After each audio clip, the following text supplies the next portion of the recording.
Venez me chercher. Bonjour, bonsoir.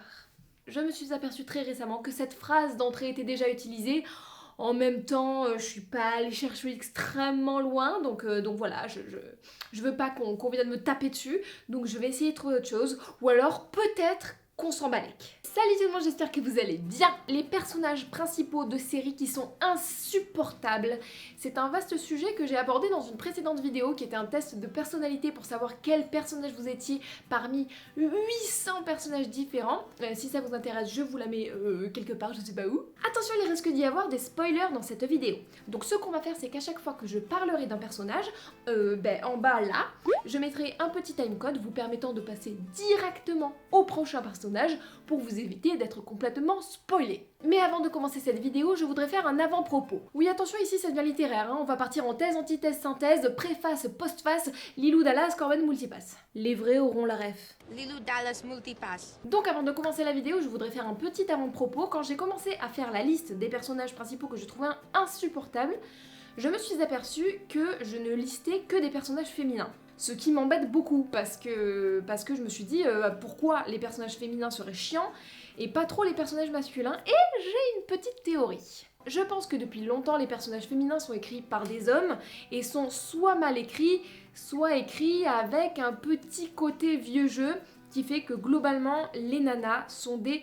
chouineuses dans les séries. Elles peuvent être badass, elles peuvent être douces, elles peuvent être je sais pas quoi, tout le temps elles chouignent. Alors que les mecs, même si c'est des connards finis ou qu'ils sont hyper relous, soit ça va être carrément des méchants, soit des mecs qui étaient très séducteurs au début mais qui sont en train de se repentir, soit des mecs qui sont des génies donc on leur excuse le fait d'être insupportables. Alors que les meufs, non. Elles sont insupportables et il n'y a pas d'excuse derrière. Il y a plein de personnages féminins intéressants, essayez de les mettre un petit peu en personnages principaux ou d'écrire un petit peu mieux vos personnages, mesdames et messieurs les scénaristes.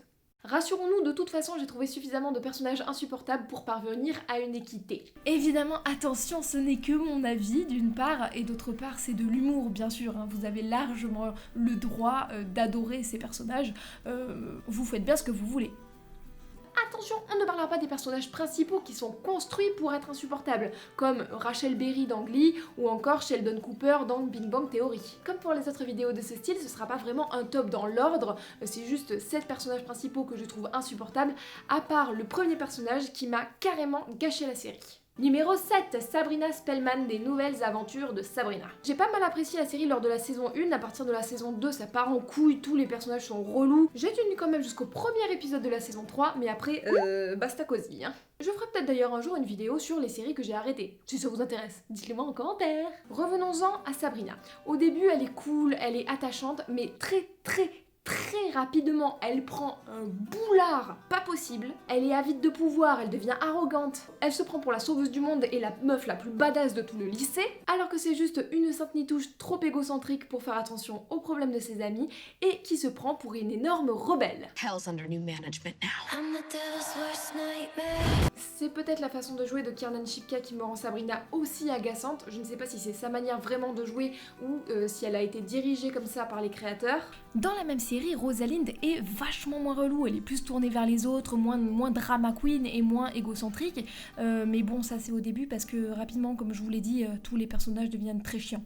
Numéro 6, Ulrik Nielsen dans Dark. Une des thématiques principales de Dark, c'est la douleur et la perte. Il n'y a aucun personnage qui est exemplaire, et c'est très bien. Meurtre et coucherie, en veux-tu, en voilà. Mais Ulrik, il accumule ça et les actions complètement teubées. Quelle que soit l'époque, quel que soit le monde dans lequel il se trouve, il trompe toutes ces meufs, il tue des gens, le premier meurtre étant celui d'un enfant de 10 ans. Tu n'as donc aucune race. Oui mais attends, c'est pour sauver son fils aussi. Ça ne justifie rien. À la suite de ça, le mec enchaîne les actions débiles, donc forcément il se fait gauler par la police, et au lieu de la jouer fine pour sortir de prison afin de sauver son fils, c'est quand même pour ça qu'il faisait tout ça à la base, le mec est tellement con que toutes ses actions le mène tout droit en prison. Genre le mec il fait mais tout pour aller en prison quoi. Et pire, le gars du coup il reste 30 ans en cabane, en hôpital psy et compagnie, et le jour où sa femme bien aimée et dévouée vient lui dire ok je vais te sortir de là, t'inquiète, la meuf elle est tellement à fond pour sauver son cul alors qu'il s'est mis dans la merde tout seul qu'elle finit par décéder. Et moi j'aimais bien Katharina. Je remets donc à Monsieur Ulrich le ward imaginaire du crétin sans scrupules.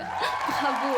Numéro 5, Clark de The 100. Là on part dans l'archétype du personnage relou. Beaucoup peuvent suivre derrière. Je dois sacrifier des gens arbitrairement, tout ça pour sauver mes potes. Mais meuf, à la base, personne ne t'a rien demandé, hein. C'est toi qui as voulu ça toute seule. Et lorsque je m'attache à une gamine de 12 ans, je vais planter des couteaux dans le dos de tout le monde. Tout ça pour la sauver. Alors que la gamine, elle, ça la saoule. C'est l'archétype de la sauveuse qui se veut parfaite mais fait de la merde et qui chouine. Mais ça me fait tellement souffrir que j'ai besoin d'être consolée en permanence. Dans le même style, nous avons, et vous l'avez senti venir, ou pas du tout, le numéro 4, Jack de Lost. Le mâle alpha de base qui devait mourir lors du premier épisode de la série, mais finalement non parce que, je cite, on ne peut pas tuer le mec blanc. Et c'est pas moi qui le dis, c'est les créateurs et le scénariste. Le médecin Dr Mamour parfait et hyper chiant qui se retrouve leader grâce à son aura naturelle, qui prend un melon de la taille du Texas, et que même si Sawyer est un connard, on aurait voulu que ce soit lui le héros. My main concern is keeping us alive. Bon, je vous ai un petit peu spoilé en parlant de Dr Mamour, donc passons au numéro 3. Numéro 3, Derek Shepherd, le Dr Mamour de Grey's Anatomy. On a beaucoup critiqué, et avec raison, Meredith parce qu'elle est relou, égocentrée et chouineuse à l'extrême, mais il faut voir ce qu'elle se tape à côté. Lui, il a l'image du prodige de la médecine, beau gosse avec ses cheveux soyeux, mais il fait du forcing avec Meredith alors qu'elle lui dit qu'elle ne veut pas sortir avec lui, alors que c'est son patron et qu'il est marié. Mais bon, ça il lui dit pas, ce serait trop simple. Il la baratine avec des phrases de gros beauf du genre « Non mais de toute façon, je sais que tu me kiffes trop, tu vas finir par tomber dans mes bras. » Mais ta gueule Derek, redescends un peu, hein, beau gosse, ouais. À mon avis, si on t'a pas vu torse nu de toute la série, c'est qu'il y a une raison mon coco. Et une fois que Meredith finit par céder et se mettre avec lui « Oh non, finalement, je suis mariée, je sais pas, j'hésite. » Ta gueule Derek. Et y a pas qu'avec elle, il trouve ça normal que tout le monde sur Terre mette de côté ses rêves, parce que c'est ses rêves à lui les plus importants finalement. Et quitte même à évincer sa sœur. Oh mais que vois-je, un personnage vachement plus intéressant et vachement plus profond qui évolue et apprend de ses erreurs au fil des saisons. C'est fou ça. En numéro 2, nous avons un couple, Sookie Stackhouse et Bill de True Blood. True Blood, pour ceux qui connaissent pas, c'est une série un petit peu trash avec des vampires, du cul et des boyaux un peu partout. Il y a quelques bonnes idées, l'ambiance est pas mal, c'est pas un chef-d'œuvre, mais ça se regarde. C'est bien simple, je ne connais personne qui ait vu cette série et qui ait apprécié ces deux personnages. Personne. C'est Bella et Edward, mais avec des nichons et de l'hémoglobine. Entre Blanche-Neige au pays des vampires, qui est un cliché sexiste de la cruche blonde, qui est tout le temps en détresse et qui a tout le temps besoin d'être sauvée, elle ne peut rien faire toute seule et elle passe son temps à chougner, et l'amour de sa vie, l'incroyable et sexy Bill, qui dans le genre chougneur peut largement rivaliser, et qui nous sort les sérénades du beau brun ténébreux hyper torturé, alors que Bill, t'es juste hyper fade. Venez me chercher. Sookie, je suis là mon amour, et je t'aime tellement que ça me fait souffrir, mais je t'aime, mais je suis torturée, mais je t'aime, qu'est-ce qu'on va manger ce midi? Avant de passer au numéro 1, tradition oblige, parlons de quelques mentions honorables.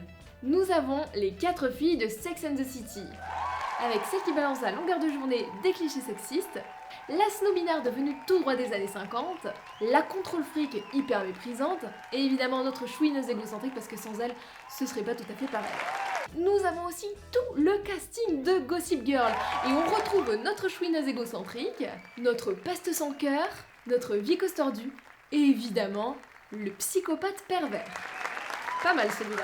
Le numéro 1 n'est pas forcément le pire à travers ses actions, mais le pire pour moi par rapport au fait que ce personnage m'a niqué la série. Parce que c'est le personnage autour duquel tournent toutes les actions, j'ai nommé en numéro 1 Tokyo de la Casa des Papel. Elle est magnifique et elle est badass, y a rien à dire là-dessus. Par contre, ça ne suffit pas à compenser le fait qu'elle fout la merde en permanence. En permanence. Au début, tu entends parler en voix off du genre c'est l'amour qui va foutre tout en l'air dans cette histoire. T'as oublié de dire que c'est ton histoire d'amour qui fout la merde. C'est toi qui fous la merde, ma vieille. Ok, elle a pas eu une vie facile. Mais Nairobi, elle a pas eu une vie facile non plus. Et elle est hyper cool et hyper badass. Elle n'a aucun self-control. Elle est hyper impulsive, hyper capricieuse. Elle n'a aucune patience. À cause d'elle, il y a Moscou qui meurt. Et quand elle s'en rend compte, Oh, j'ai fait mourir quelqu'un, c'est vraiment pas juste. Allô Tokyo, tu as 30 balais, il est peut-être temps d'assumer les conséquences de tes actes. Elle chouigne, elle fait des caprices, elle est hyper méchante avec Rio, et l'intrigue de la série ne tient que parce qu'elle est là pour venir foutre la merde. En conclusion, ça fait du bien de lâcher tout ça si vous saviez depuis combien de temps je retiens là.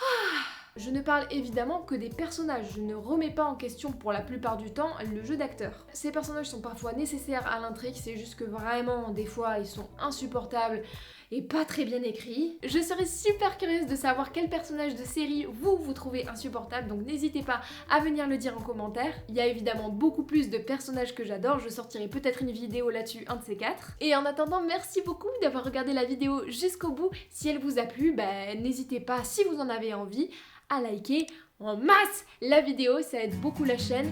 Abonnez-vous, partagez, Instagram, Pigeon Voyageur, tout ça. Merci encore beaucoup, je vous fais de gros bisous. N'oubliez pas de rêver et surtout, je vous souhaite une bonne fucking journée.